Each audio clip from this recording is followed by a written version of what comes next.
Hi, welcome back to EST Online. My name's Nick. Let's get busy with today's tip. Now, recently, I was listening to a client speak, and he said, we are running out of human resources. We are running out of human resources.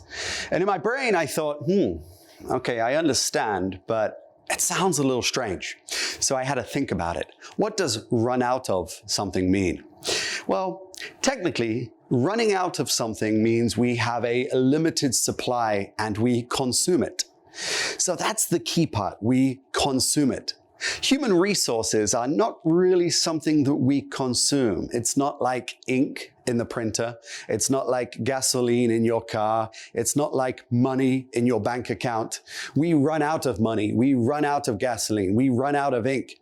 But can we run out of human resources? Maybe yes, and maybe we can understand the meaning, but it would be better to say we don't have sufficient.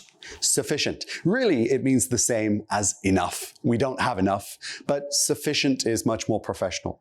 We don't have sufficient human resources to continue the task or to complete the task. So be careful using the word run out. Run out is usually a limited resource that is being consumed or used up. In the case of human resources, we want to say sufficient. We don't have sufficient human resources. All right, watch out for that quick mistake. Thanks for joining me. We'll see you next time. Take care now. Bye-bye.